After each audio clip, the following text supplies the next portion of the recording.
So it's March 9th right now. Here's an update on what we'll call Ataulfo rootstock number 1. Lots of fruit still left on here. So you look at the canopy here. The dense darker green canopy is Nam Dakmai number 4. The lighter green canopy is the seedling selection I have of California Rumit.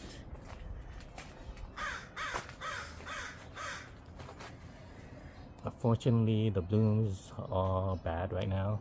February was had quite a few rainstorms, really wet February, so most of these blooms are done for. The plan that I'm gonna do right now is that I'm gonna be removing those dead flower panicles to hopefully induce a second bloom. So the plan is I'm gonna do that on a third of the California Rumit canopy, and then the other third I might do the same thing in April, and then the rest of it I'm gonna leave it alone just to see as an experiment.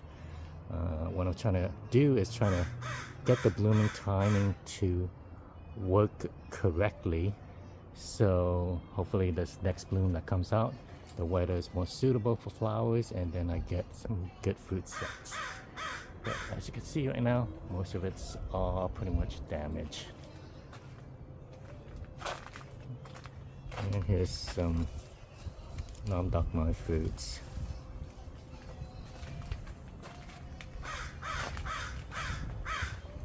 And here's all the grass. The grass haven't really flushed or anything yet, so has not done much flushing or blooming. I'm not gonna go over all the varieties this time, but maybe next time I'll do that and go over all the varieties.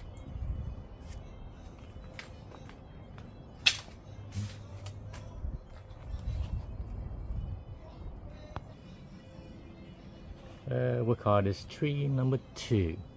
So kind of the left side of the canopy here, where you kind of see some of these blooms, that's a Laverne Manila. The rootstock is an Ataulfo, but we grafted a Laverne Manila on here just because we like the green fruits that it produces. This on the right is the California Rumit. Again, all the blooms are pretty bad. They're done for. What I'll be doing this weekend is removing a third of the blooms from the canopy, and to try to get it to induce another one sooner than later. Next week we're supposed to get temps, midnight temps in the 60s, so we'll see how long that lasts and we'll see what happens. Okay, this right here is the Laverne Manila. They tend to be powder mildew prone, but still tend to set a lot of nubbins.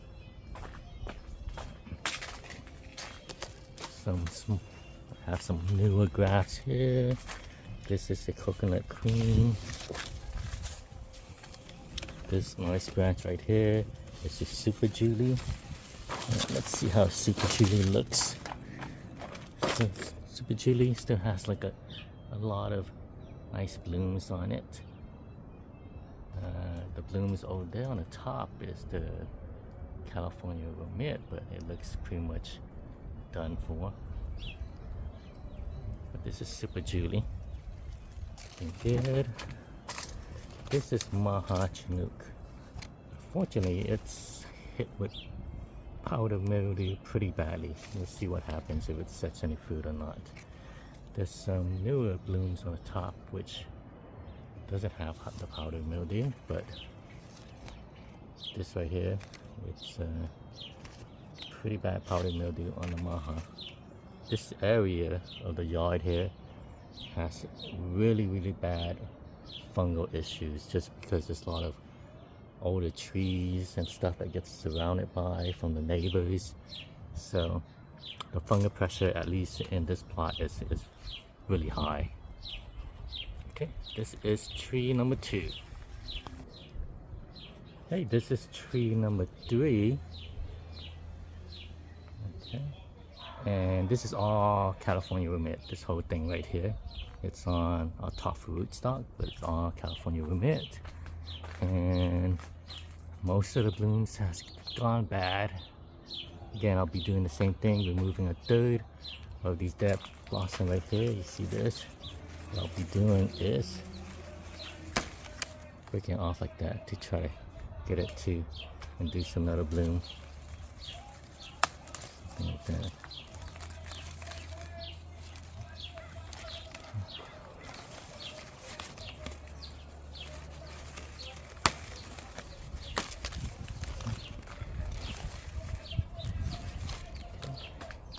So this is what I'll be doing.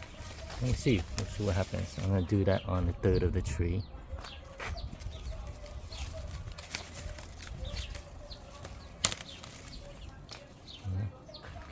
I'll do that on the third of the tree, and hopefully I'll get another bloom that kind of works out. The timing works out a bit more. I think our nights are still cool enough, but we do have some forecasts in the future of 60-degree nighttime temps. So I'll be doing that right after I film all this. So we'll call this tree number 3. We'll call this tree number 4 and 5. So most of the canopy here is California remit. This is on the north side of the house, and I mentioned before how this maybe it's due to the shading, but the north side of the house, the blooms tend to occur a lot after the rest of them. So as you can see right here, these are still pretty good blooms because they just recently pushed and they didn't go through all the heavy storms that we had in February. So you can see all these blooms right here.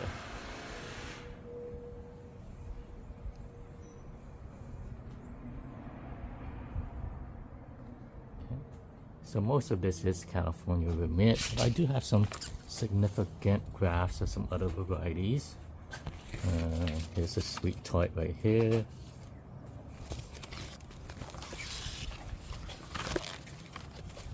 Here's a pina colada.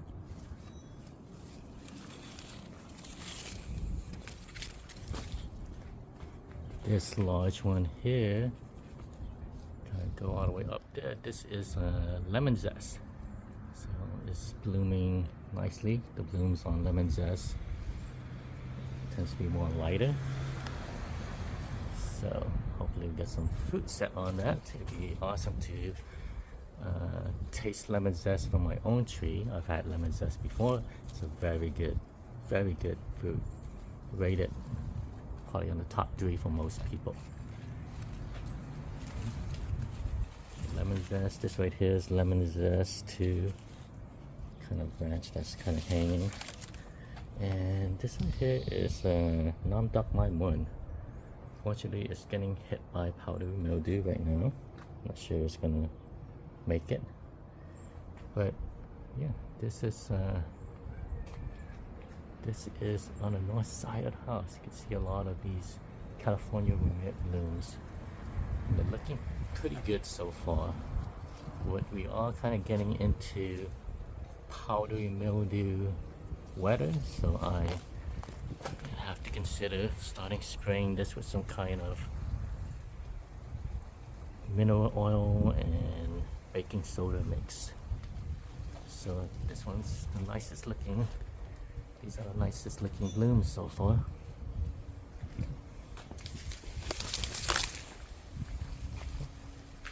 So that is an update on my 5 mature old Ataulfo rootstocks.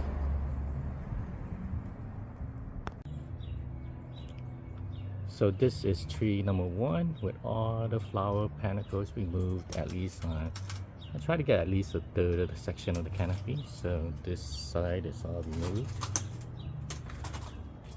All the way to here. Couldn't really reach some of the higher top ones, so I left those alone.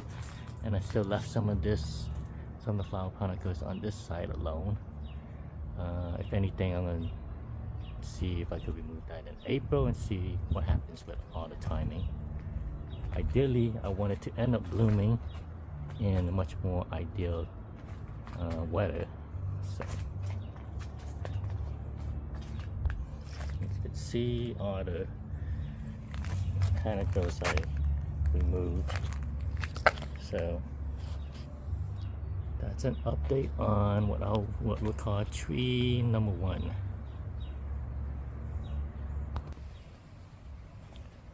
This is tree number 2. Again, I removed all the flower panicles that I could reach. Try to get this section right here, and then some of this too. At least the ones I could reach reasonably. So this is tree number 2 with the flower panicles removed. This is tree number 3 with all the flower panicles removed. Again, I try to get this section, at least a third of it, and then maybe the other third I could give it a try in April. At least remove the ones I could reach. Some of the ones that's higher on top I couldn't really reach it. I left those alone. But yep, quite a few. Like you look down here, saw the panicles I removed, and pretty much got all this section here, all the way here to this side.